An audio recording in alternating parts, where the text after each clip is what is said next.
এবারটা সারদি লোভে পাপ পাপে প্রেম প্রেমে খায় বাস বাকিটা ইতিহাস। যে কালে বিড়ি না খেলে মুখ দিয়ে ধোয়া বেড়ায় এটাকেই শীতকাল বলে। সংসার সুখী হয় পুরুষের গুণে যদি সে বউয়ের কথা চুপচাপ শুনে। Hello guys, welcome back to my YouTube channel. আজকের এই ভিডিওটা শুরু করার আগে ছোট্ট একটা ওয়ার্নিং। এই ভিডিওটি দেখার পর যদি হাসতে হাসতে তোমার পেটে ব্যথা হয়ে যায় কিংবা চেয়ার থেকে পড়ে যাও বা আশেপাশের মানুষ যদি তোমাকে পাগল ভাবতে শুরু করে, তার জন্য কিন্তু আমি কোনোভাবেই দায়ী না। A for apple, B for বড় আপেল, সি ফর ছোট আপেল, ঠিক আছে না? ডি ফর কুত্তা। তোমরা কি এই মাসের বেতন দিছো? জি ম্যাডাম। কত অনেক 2 আর 2 যোগ করলে কত হয়? 1 2 3 4 ম্যাডাম 4 হয়। কত নাইম 500 যোগ 600 600 যোগ 300 গুণ 200 সমান কত হয়? ম্যাডাম কালকে আপনার বেতন দিয়া দিমু। এইবার ঠিক আছে। বেতন নেওয়ার জন্য এত তাড়াহুড়া? আমার তো মনে হয় ম্যাডামের মেকআপ শেষ হয়ে গেছে। না, রাগ করার কিছু নাই, মেয়েরা যে মেকআপ সুন্দরী এই সত্যি কথাটা কিন্তু আমি এখন পর্যন্ত বলি নাই। এ তুই কত শীতকাল কাকে বলে?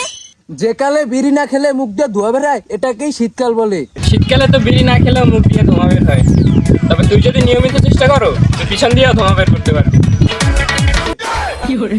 এ চুপ, তুই বল তো যে খেলে তাকে কি বলে? খেলোয়াড়। আর যে জানে তাকে কি বলে? জানোয়ার।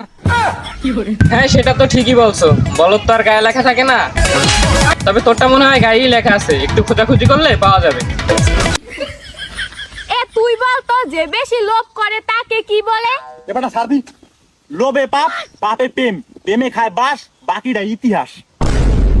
ভাই, তুই যে এইভাবে মেয়েদের মতো লেখাপড়া করতেছো তাতে ক্লাস না পাইলে ও ফেল অবশ্যই করবি। এ অনেক তুই বল তো সংসার সুখী হয় কিভাবে? সংসার সুখী হয় পুরুষের গুণে যদি সে বউয়ের কথা চুপচাপ শুনে। ছেলেটার কথা শুনে আমি বুঝতেছি না ও বেড়া নাকি বেডি। আমার মনে হয় ও বেড়া আক্তার বেডি।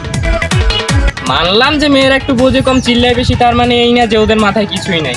ওদের মাথা ভর্তি হয়তো বা গোবর, কারণ ওদের বুদ্ধি তো থাকে হাঁটুতে। এই বল দে আবার কয় কি রে?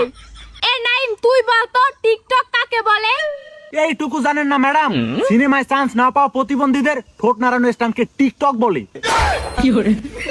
এ চুপ মূর্খ বাঙালিরা।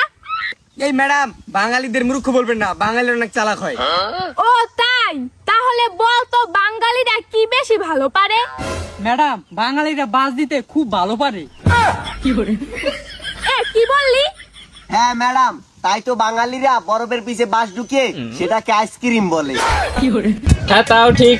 বাসটা যদি বরফের পিছনে না ঢুকিয়ে তোর পিছনে ঢুকানো হয় তাহলে সবচেয়ে সুস্বাদু খাবার না হোক পৃথিবীর সবচেয়ে জঘন্যতম খাবার অবশ্যই হবে। আমার মনে হয় বাসটা বরফের পিছনে না ঢুকিয়ে তোর পিছনে ঢুকালেই সবচেয়ে বেশি ভালো হবে। তুমি খেয়ে নাও, তাহলে আমার পেট ভরে যাবে বাবু। কি রে তুই কার সাথে কথা বলস? ম্যাডাম, মালের সাথে। এ কি বললি? আরে ম্যাডাম না, বউয়ের সাথে। ও বইয়ের সাথে? তাহলে বল তো স্ত্রী কাকে বলে? স্ত্রী, এবার হরদি কোয়ালি। স্ত্রী হলো যে স্বামীকে শান্তিতে থাকতে দেয় না, তাকে স্ত্রী বলে। ওই যে একটা প্রবাদ বাক্য আছে না, যেখানে দেখিবে ছাই উড়াইয়া দেখো তাই, পাইলেও পাইতে পারো অমূল্য রতন। তুই তো দেখতে পুরাই উগান্ডার কালা মানুষদের মতো। তোর বউ তোকে ছাই ভেবে উড়ায়, এটাই তোর কাছে ভালো লাগে না, এছাড়া আর কিছুই না। তোদের ভিতরে একজনে একটা ছড়া বল তো। আতা গাছে তোতা পাখি, ডালিম গাছে মৌ, এত কল করি তাও কল ধরে না ওই বাড়ির জব বাইরের বউ। নিজের বউয়ের খবর নাই, জব্বারের বউরে নিয়ে ব্যস্ত। এদিকে জব্বার যে তোমার বউরে নিয়ে ভাগছে, সেদিকে কি কোনো খবর আছে? খবর থাকতেই বা কেমনে? তোমার মনে তো জব্বারের বউরে দেখে রং লাগছে সাইয়া সাইয়া। এ পিছনে বসে আছিস, তুই বল তো কোন পাখি উঠতে পারে না? মরা রাখ। ওর কথা শুনে মনে হয় 1 সপ্তাহ টয়লেটে যায় না। ওর মনে হয় পায়খানা কষা হয়ে গেছে, আর তাছাড়া ওকে দেখে মনে হয় ক্ষয়রোগের রুগী। ভাই, তুই আগে পায়খানা ক্লিয়ার কর, তারপরে পড়তে বস। এ তুই গরম নিয়ে একটা ছড়া বল তো। গরম ও গরম রে তুই অপরাধী রে আমার যত্নে করা শীতকাল তুই দে ফিরাইয়া দে তোগো ছাত্রর গুষ্টি মারি রে তোগো আর জীবনেও পড়ামু নাই গেলাম